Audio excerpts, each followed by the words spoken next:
Bienvenue à tous dans Chronique d'experts sur BFM Business, l'émission qui met en lumière les entrepreneurs qui font bouger les lignes. Et aujourd'hui, j'ai le plaisir de recevoir Édouard Maurice, diplômé de l'école centrale, professeur agrégé et qui a fondé Courtales en 2007 avec l'idée que le lycée ne sert pas seulement à préparer le baccalauréat, mais également son avenir.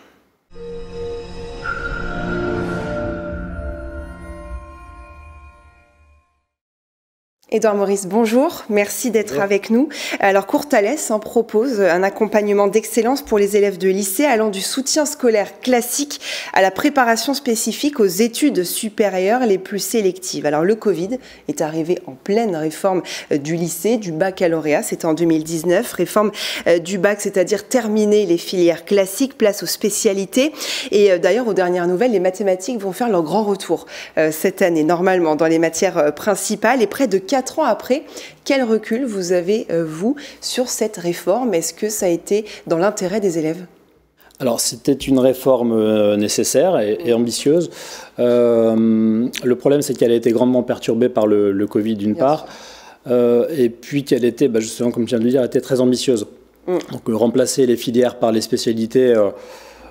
c'est quelque chose d'assez compliqué, en tout cas qui introduit de la complexité pour les élèves et les familles, parce que du coup, ils doivent faire des choix qui sont beaucoup plus variés qu'autrefois où on choisissait entre ES, ES ou L.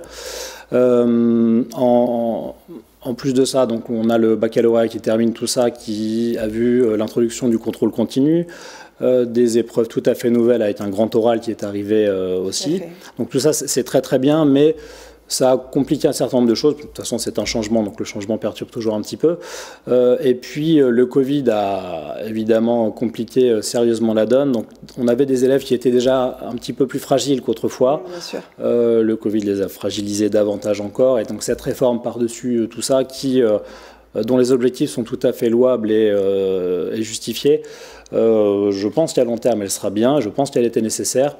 Mais actuellement, elle a créé auprès des familles beaucoup de confusion, beaucoup d'angoisse, qui avait déjà été initiée par la réforme d'APB qui est devenue Parcoursup. Ça, tous les parents de lycée connaissent ce sujet-là. Donc voilà, un grand climat je dirais, d'inquiétude que nous, on ressent beaucoup auprès des familles. Alors, qui vous contacte? Quels sont les élèves? Est-ce que ce sont des très bons élèves qui veulent intégrer de grandes écoles ou alors des élèves très en difficulté? Alors, il se trouve qu'on a la réputation, qui est un petit peu fausse et un petit peu vraie, de prendre en charge les bons élèves. Alors, effectivement, on sait prendre en charge les bons et les très bons élèves. On s'occupe aussi des autres, évidemment.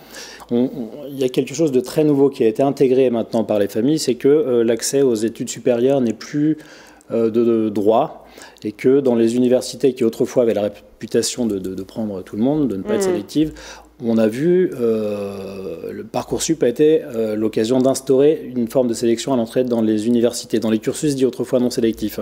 Ça angoisse énormément les familles, à juste titre.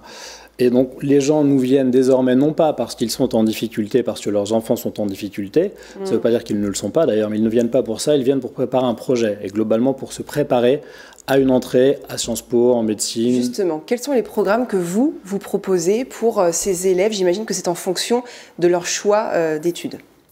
Oui, il fut un temps, quand on se préparait au baccalauréat, on préparait indirectement la suite. Ça n'est plus le cas. Le baccalauréat est un petit peu en décalage par rapport à ce qui se passe à côté. Ce qui nous a obligés, nous, on avait déjà commencé à le faire de toute manière, mais à proposer une gamme de préparation très spécifique au projet. Une prépa Sciences Po, une prépa médecine, une prépa au concours d'entrée aux écoles de commerce ou d'ingénieurs. Et puis parallèlement à ça, on a évidemment toujours des stages dans chaque matière, en maths, en physique, qui aident justement à préparer un bon dossier Parcoursup, non pas à obtenir son baccalauréat. Très peu de gens nous viennent pour réussir le bac. Le bac, globalement, les gens l'ont. Sans que ça n'est pas l'enjeu du tout, et ça n'est pas du tout ce que viennent chercher nos... C'est l'après qui intéresse. Alors, quelles sont les grandes écoles les plus plébiscitées aujourd'hui? Alors, un gros boom sur Sciences Po cette année, depuis l'introduction de Sciences Po à Parcoursup, la suppression du concours, qui n'est pas du tout une suppression de la sélection à l'entrée d'ailleurs, mais bon, c'est un autre mode de sélection. Alors, médecine fonctionne toujours très bien, la première année de médecine, donc beaucoup de gens qui se préparent dès la terminale avec nous pour entrer en première année de médecine. Et puis, je dirais que sur les écoles de commerce et d'ingénieurs, on observe un basculement des écoles, enfin de la préparation classique, classe prépa grande école, vers une préparation au concours qui se passe directement en terminale pour entrer dans ces écoles juste après le bac en fait. Eh bien, très bien. Merci beaucoup, Édouard Maurice, d'avoir été avec nous. Je le rappelle, diplômé de l'école centrale, professeur agrégé et puis surtout fondateur de cours Thalès. Merci d'avoir été avec nous. On se retrouve très vite dans Chronique d'Experts.